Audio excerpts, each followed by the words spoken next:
et à tous, nous sommes en 2050. Bienvenue dans ce podcast où nous traitons de l'actualité du jour.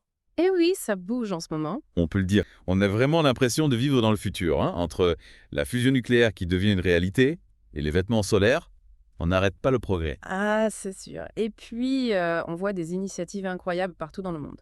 Tiens, parlons-en de ces initiatives.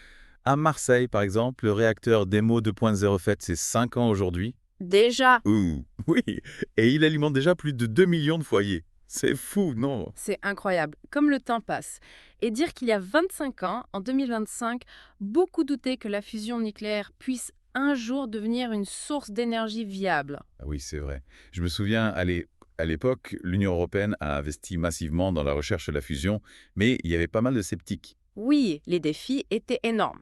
Il fallait surmonter des obstacles technologiques, trouver des financements et puis convaincre le public que ce n'était pas de la science-fiction. Mais finalement, ils ont réussi. Et Demo 2.0, c'est la preuve que la vision et la persévérance peuvent payer. Tout à fait.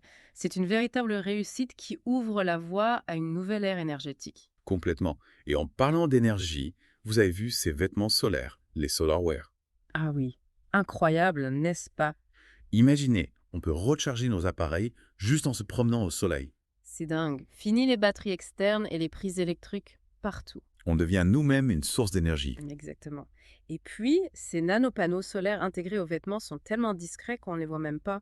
C'est vraiment la fusion parfaite entre la mode et la technologie. Et cette technologie solaire, on la retrouve aussi en Antarctique, vous savez, Ah, qui est devenu le premier continent entièrement alimenté par des sources d'énergie renouvelables. impressionnant. Comment ils font?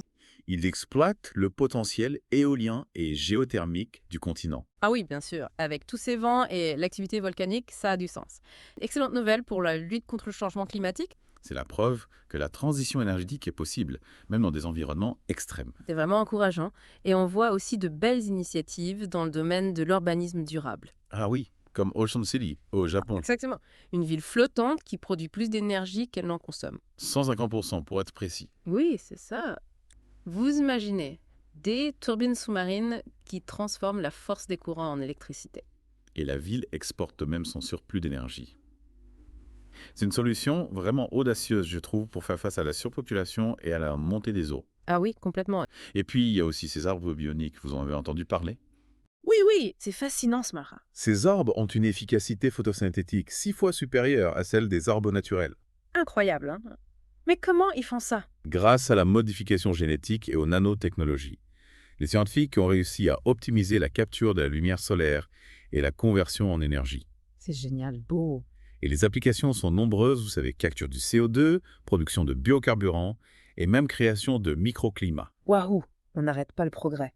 Et en Europe, une page de tourne avec la fermeture du dernier réacteur nucléaire à fission. Ah oui, c'était à Flamanville, je crois. Oui, ça, C'est la fin d'une ère, hein? on peut le dire. Hmm. La fermeture de Flamanville symbolise la transition vers des sources d'énergie plus sûres et plus propres. C'est clair. Mais la question des déchets nucléaires reste un défi de taille. Oui, bien sûr, il faut trouver des solutions durables pour les gérer. Mais bon, l'Europe est sur la bonne voie, je pense. Espérons-le. En tout cas, c'est une étape importante vers un avenir énergétique plus propre et plus sûr. Et pour finir sur une note un peu plus légère, on a appris que des chercheurs ont mis au point un système qui transforme l'énergie des disputes en électricité. Ah bon, c'est une blague. Non, non, c'est sérieux. Incroyable. Mais comment ils font là? Apparemment, ils utilisent des capteurs qui détectent les variations émotionnelles, la chaleur, les mouvements brusques, ce genre de choses. Ah oui, d'accord. Hmm. Et ils convertissent tout ça en énergie. Oui. C'est fou. Bon, je ne suis pas sûre que ce soit très efficace, mais ça montre bien l'inventivité des scientifiques. Oui, c'est sûr.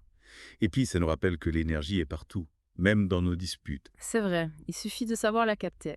Eh bien, eh bien voilà, c'est tout pour aujourd'hui. Déjà? Oui, malheureusement.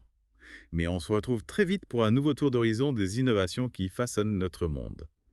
D'ici là, n'hésitez pas à partager vos impressions sur les sujets qu'on a abordés aujourd'hui. À bientôt.